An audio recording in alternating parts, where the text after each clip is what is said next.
बिहार के अंदर हम लोग शराब को बैन कर सकते हैं कि जम्मू कश्मीर के अंदर क्यों नहीं, आपको समझना पड़ेगा।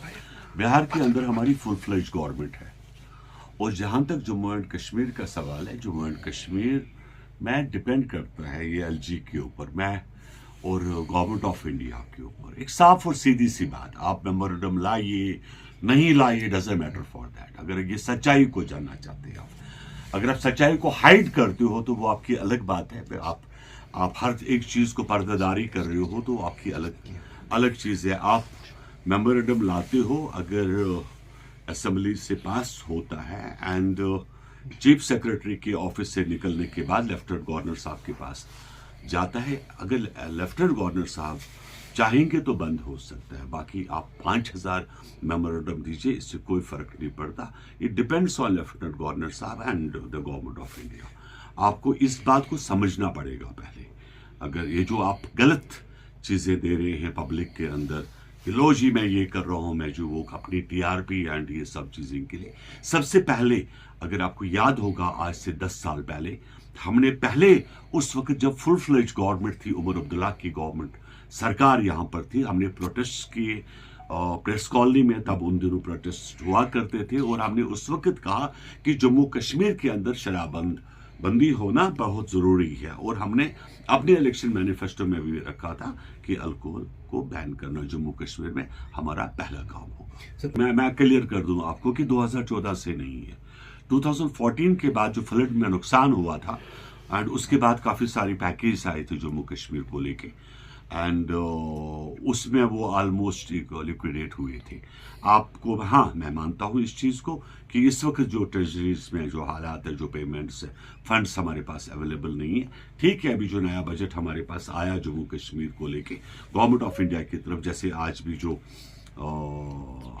मिनिस्टर यहाँ आए हुए हैं दिल्ली से, तो उन्होंने भी ट्रेड बॉडी से सब लोगों से बात की हुई है। हम लोग एक्सेप्ट करते हैं इस बात को कि जो फायदा वहां से पहुंचना चाहे जम्मू कश्मीर को लेके वो जरूर पहुंचेगा। नहीं, देखिए हम मानते हैं कि मीरवाइज साहब को अलो करना चाहिए, और काफी सारी चीजें हैं जो शायद प्रेस के सामने मेरा कहना ठीक नहीं रहेगा। जबकि दिल्ली में जब सरकार बनी थी तो यही तो थे मेरे जो मैंने अपने पॉइंट्स रखे थे जम्मू कश्मीर को लेके कि आपके असेंबली इलेक्शंस होना, आपके यहाँ पे क्या कहते हैं स्टेटहुड की मैंने बात रखी थी।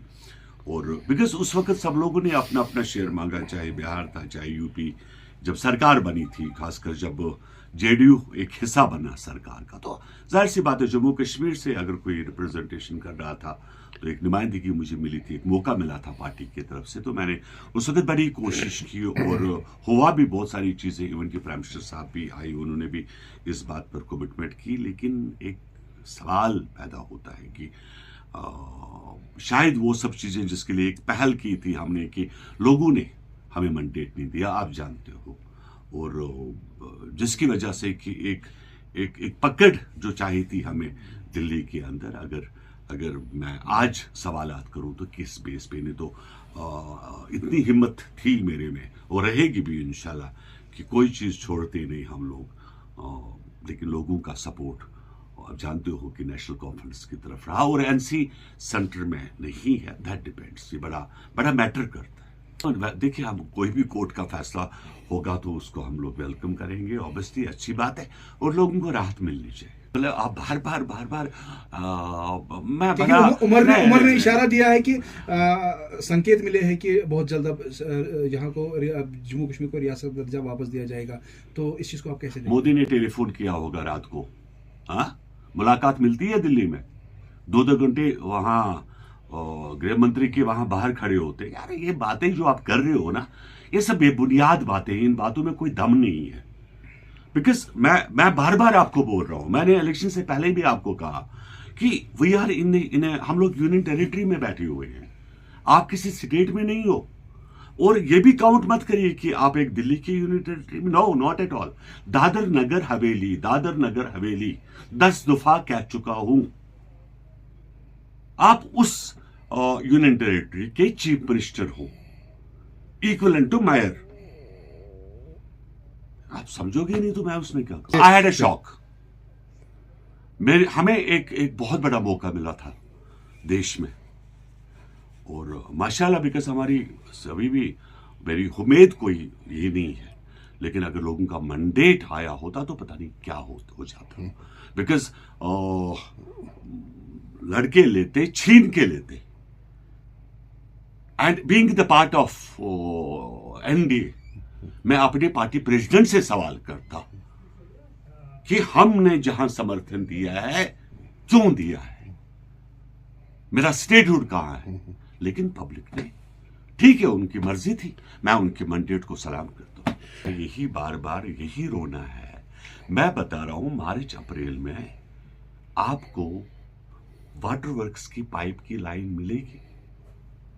आप 42 करोड़ जो 1000 करोड़ की बात करते हो ना, हमारे पास इसके एक्स्ट्रा पैकेज आया करते थे।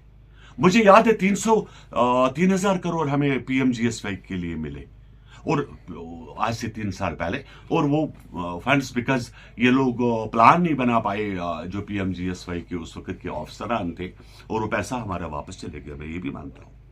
लेकिन इस बार आप ही जानते हो और मैं भी जानता हूँ, बहुत सारी चीजें शायद अच्छा नहीं लगता कि अगर हम ये सब पब्लिक डोमेन में